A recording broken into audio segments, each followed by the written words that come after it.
استغفراللہ کا لغوی معنی اور اصطلاحی معنی کیا ہے؟ اعوذ باللہ من الشیطان الرجیم، بسم اللہ الرحمن الرحیم۔ اس میں کوئی شک نہیں کہ استغفراللہ کے جو سمپل سادہ لفظ ہے، اللہ سے معافی مانگنا، اللہ سے استغفار کرنا، اللہ کے سامنے اپنی غلطیوں کو اقرار کرنا، ندم ہونا، تو ہمارے معاشرے میں، ہمارے سوسائٹی میں ہمارے خواتین و حضرات ہے، وہ استغفراللہ کا وہ امپورٹنس، وہ اہمیت، وہ شان، وہ جو اس کی اہمیت ہے وہ نہیں دیتے جو اس کی ہے۔ مثلا میں اپنی گفتگو کا آغاز امام احمد بن حنبل کے ایک چھوٹے سے واقعے سے کروں گا کہ امام احمد بن حنبل جو ہمارے 4 ائمہ بڑے ہیں، جنہوں نے مسند احمد بھی لکھی ہے، بہت بڑا نام ہے، بہت بڑی شان ہے ان کی، ان کا تقویٰ، ان کا عاجزی، ان کا علم و عرفت بہت زیادہ تھا ان کا۔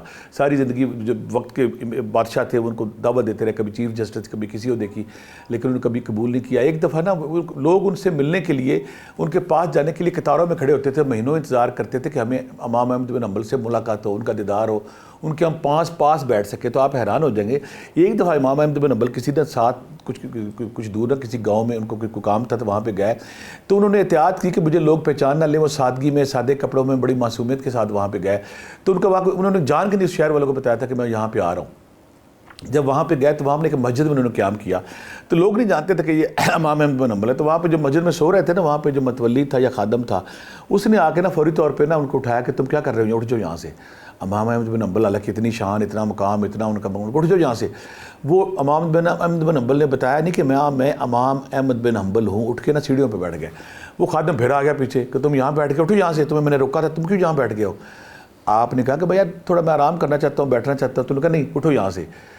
وہ وہاں سے بھی یہ جب وہ اس کو اٹھا رہے تھے نا، تو وہاں پہ سامنے ایک نان بھائی تھا، ایک بیکری والا تھا جو نان بناتا تھا۔ وہ یہ منظر دیکھ رہا تھا، اس نے دیکھا کہ کوئی سادہ سا معصوم بزرگ آدمی ہے، پرانے کپڑوں میں ہے، تو یہ مسجد کا خادم ان کے ساتھ بدتمیزی کر رہا ہے۔ وہ آ کے انہیں کہتا ہے کہ کیا بات ہو؟ کہتا ہے کہ یہ نا ان کو میں نے مسجد سے نکالا ہے، یہ وہاں بیٹھے ہوئے تھے۔ تو وہ جو نان بھائی تھا احمد بن حنبل سے کہنے لگے کہ آپ کیا چاہتے ہیں؟ انہوں نے کہا جی میں کچھ دیر آرام کرنا چاہتا ہوں۔ وہ کہتا ہے آپ آئے میری نا دکان پہ آپ آ جائیں۔ امام احمد بن حنبل جب دکان پہ جاتے ہیں تو دکان پہ جا کے نا بیٹھتے ہیں، تو جو نان بھائی تھا نا دکان کا مالک، وہ کچھ تسبیح کر رہا ہوتا تھا۔ تو آپ اس سے پوچھتے تم کیا پڑھ رہے ہو؟ وہ کہتا میں استغفار کر رہا ہوں، میں استغفراللہ کر رہا ہوں۔ تو کہتے تو استغفراللہ کر رہے ہو، کس لیے کر رہے ہو؟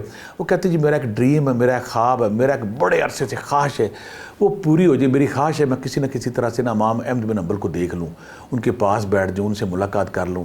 تو میں کئی دفعہ کوشش کی، میری ملاقات ان سے نہیں ہوئی، لیکن میں نے اس نیت سے یہ استغفار پڑھتا ہوں کہ اللہ میں میری کوئی غلطی کوتاہی مجھے معاف فرما، اور مجھے کسی دن امام احمد بن حنبل سے ملاقات کرا دے۔